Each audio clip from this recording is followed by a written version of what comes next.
Good afternoon, Ma'am Lara Riza Palio. I am the first reporter of the second group, and we will discuss about the process of reproduction. So the first slide is the introduction. Human reproduce sexually and viviparously. The essential features of human reproduction includes liberation of an ovum, internal fertilization of the ovum by spermatoza, transport of the fertilized ovum of the uterus, implementation of the blastocyst in the wall of the uterus, formation to the placenta and maintenance of the unborn child during the entire of gestation, birth of the child and explosion of the placenta, unsuckling and core of the child and reproductive system includes pregnancy, fetal development, and birth. Male produce sperm and have a penis for delivery, while females produce egg, have uterus for a baby development, and breast for milk production. Human reproduction is a sexual process that involves the fertilization of an egg by sperm to create an embryo. So to create an embryo, nag-involve gyud dani ang egg cell sa female o sperm cell sa lalaki to create an embryo. Male and female reproductive system. Male reproductive system produce sperm and testosterone, the male sex hormone. And sa female reproductive, kaya nag-involve siya of sexual activity, like you feel excitement doing sexual activity. Fertility is fertility to get pregnant, menstruation and reproduction. So the third is genes. Genes are passed from parents to their children through sperm and egg. These genes make children similar to their family but also unique. For example, eye color, blondie hair, and blood type. In the reproductive process, a male sperm and female egg provide the information required to produce another human being. So kung si male sperm o si female egg ma-fertilize, diri na dayon magsugod nga magburo si female. So once the fertilized egg implants into the uterus of a female, so that to dayon mo grow si embryo and becomes surrounded by structure that provides support and nourishment like eyes, limbs, and organs appear as the embryo. Mo develop dayon siya into a fetus. So ang fetus we all know nga dadto siya sa uterus mo grow until pregnancy ends nga mag-labor or to give birth si female. My topic is all about how does pregnancy occur. For pregnancy to proceed, the sperm need to meet up with an egg. Pregnancy officially starts when a fertilized egg implant in the lining of the uterus. Pregnancy happens 2 to 3 weeks after sexual intercourse. This is redundant, so is rejected. Conception is the process that begins with fertilization of an egg by the sperm and ends with implantation. When a male and female have sexual intercourse, the penis fits into the woman's vagina. Ejaculation or coming release the sperm via the penis into the vagina. The sperm swim through the female cervix, into the womb, and finally into the fallopian tube. So, how does pregnancy occur? So, para mabuntis daw ang babae, kinahanglan nga ang sperm sa lalaki moabot sa egg sa babae. Ang pagbuntis nagsugod kung ang egg nga mo-fertilize, need to siya mopilit sa sulod sa matres sa woman and may tabo ni siya sa 2-3 weeks woman sa pag-sex. Paagi sa pagbuntis is kung ang lalaki o babae mag-sex, ang sperm sa lalaki mugawas gikan sa iyang lawas o musulod sa babaeng vagina. Ang sperm mulangoy, siyempre mulangoy magini siya.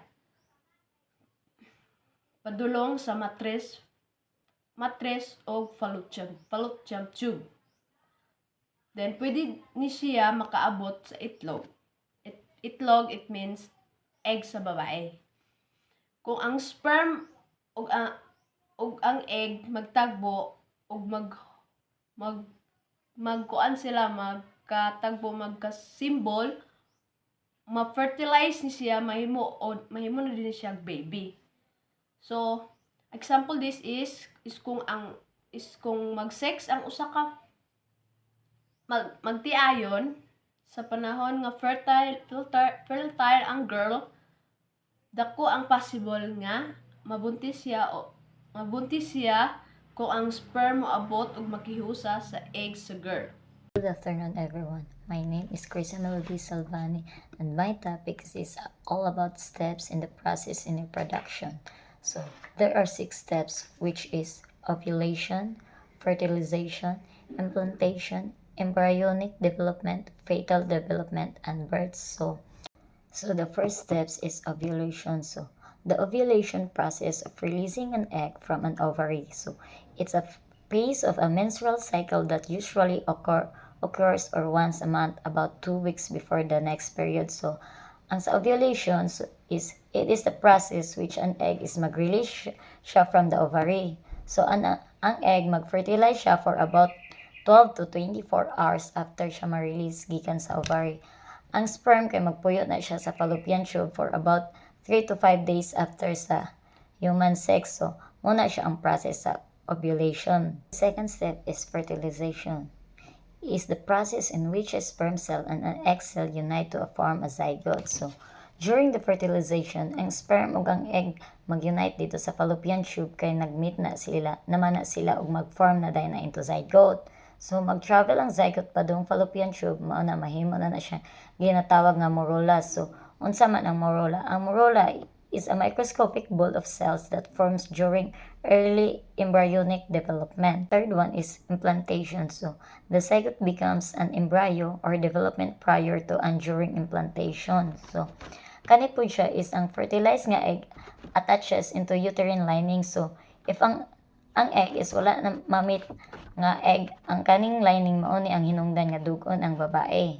Kay mga tagak man na siya, so mahimo na siyang dugo. So, muna siyang mga hugaw nga gikan sa katong egg nga, kay tungod wala man siya namit nga sperm. So, mahimo na siya lining na dayon na siya. So, muna na siya if kuan gid mo na din na siya kuan nga mo na din ang hinungdan ng babae is dugon monthly.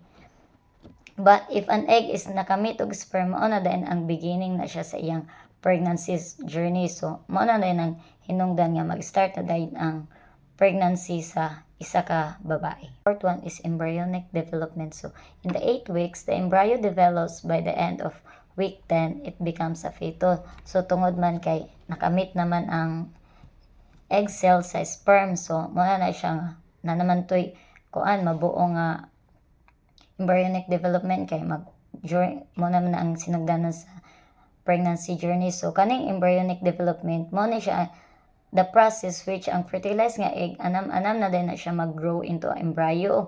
So, and then, mahimo na siyang fetus by the end of 10 weeks. So, muna mo to siya kay nakamit naman siya og sperm cell ang egg. So, muna to siya, mahimo na siyang embryo development until such time nga makuha na dayon siya, mag-grow na siya, mahimo na siyang fetus, then ma-develop na din na siya into a baby. The fifth one is fetal development. So, fetal development ends with labor, 3-stage process. So, ang fetal development is mo naman to siya, nakabuo naman siya. So, nanay fetus na buo, nanay kuan. So, muna dahil ni ang pinaka-crucial nga pregnancy journey. So, ang fetal development. So, mo man siya ang the process nga mag-growth and mag-mature ang fetus or dinin ang stage, mag-anam-anam nakadako ang fetus until mag-form na siya into a baby. Like sa ako gingon kaganina nga mag-form na into a baby sa tummy sa mother. So,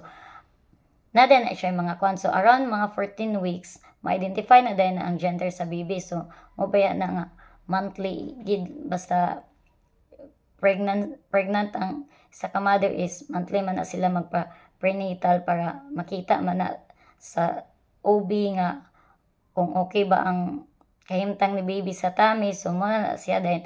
After mga 14 weeks, if kuan, pwede na din na siya ma-identify na dayon ang gender sa baby, if male or female.